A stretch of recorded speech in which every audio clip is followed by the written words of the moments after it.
Hey, BioE 131, let's do some editing together. Couple of things.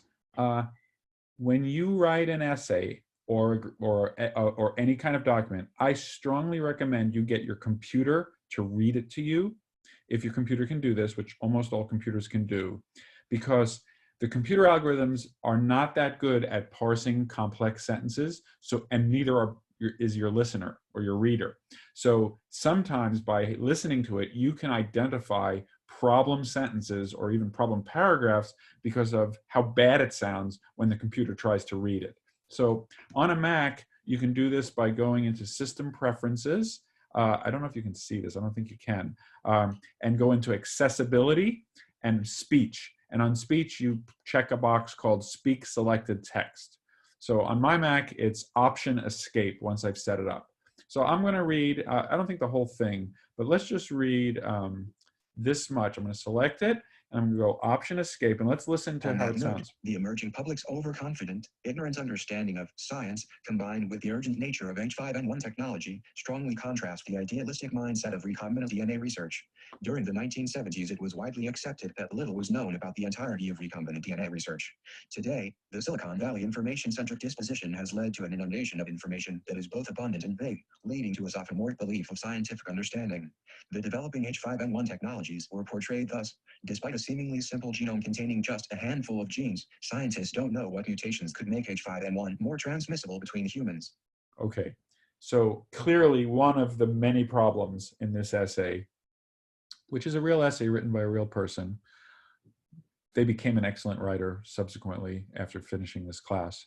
The first thing we want to do is go through it and get rid of adjectives and adverbs. I just really want to show you. Now, I'm going to probably do some other things because it's going to be hard to restrain myself. There's a lot of like throat clearing stuff going on, but okay, let's just do a few sentences. On that note, so that's kind of useless right there. So we're just going to just forget that, just turn into the emerging publics. So we don't, emerging is modifying public, we don't need it. Overconfident, ignorant understanding of science. Overconfident and ignorant are both modifying understanding. Nope. Public's understanding of science combined with the urgent nature, well, nature of H5N1 technology. So H5N1 is a kind of modifying technology, but it's key to the essay, so we're going to let that in. Strongly contrast. Contrast is a verb. Strongly is an adverb. Nope. Contrast the idealistic mindset. Well, mindset is it's a noun. Idealistic is modifying it. Nope. Contrast the mindset of recombinant DNA research. Okay, first of all, the public's understanding of science is contrasting the mindset. Okay, that's not a thing. So, principle here. The subject or the noun needs to be able to do the verb that it's doing in a sentence. Understanding can't contrast something. So understanding is the main noun in this sentence. There's a lot of other stuff, but this is about understanding. The combined can be thrown away. So this person is saying that understanding contrasts the mindset. Okay, that's a problem because understanding can't contrast. So you have right there at the word level, we're doing adjectives and adverbs now, but at the word level, you have a major problem. We'll go over that in a second. During the 1970s, it was widely accepted, widely is an adverb, it was accepted that little was known about the entirety of recombinant DNA research. Well, I think you can just get rid of the entirety of, you probably should never say that. Today, I'm going to let that one go.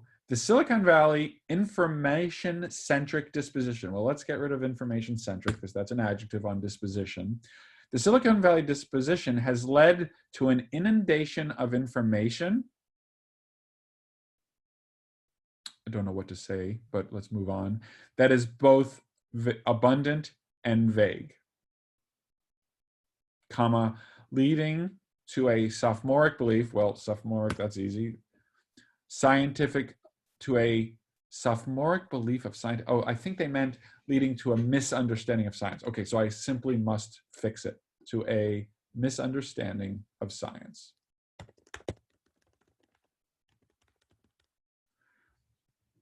I think we've gone quite far enough, but we can see that even though there's still a lot of work to be done, this is better than what we had. Let's listen. The public's understanding of science, combined with the nature of H5N1 technology, contrasts the mindset of recombinant DNA research. During the 1970s, it was accepted that little was known about recombinant DNA research. Today, the Silicon Valley disposition has led to an inundation of information that is both abundant and vague, leading to misunderstanding of science. Okay, it's still bad, but at least it's short and bad versus long and bad.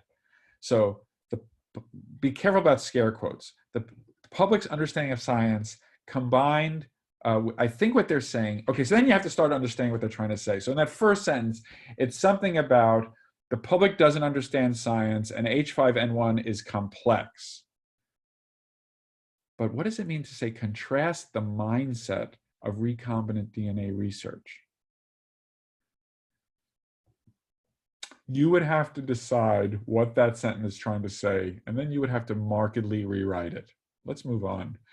During the 70s, it was accepted that little was known. By the way, we could have just said little during the 70s. Little was known. That's a terrible phrase. Was known about how about recombinant DNA research was still new? Was new. I don't know what the Silicon Valley disposition is, but I think they're saying something about current social media it makes information abundant but misleading, and therefore there's a public misunderstanding of science. That's a reasonable point. It needs to be rewritten. So there you see the approach. The approach is take your draft, however crazy it is, get rid of the adjectives and the adverbs, look at every sentence and say, what is this sentence saying? Is that noun allowed to do this verb? Can I simplify? This has a lot left to do. We'll do an exercise in class, but I just wanted to show you that this is a real interactive activity where you really are looking at every word and trying to understand what is going on in this sentence and paragraph. I think we'll stop here.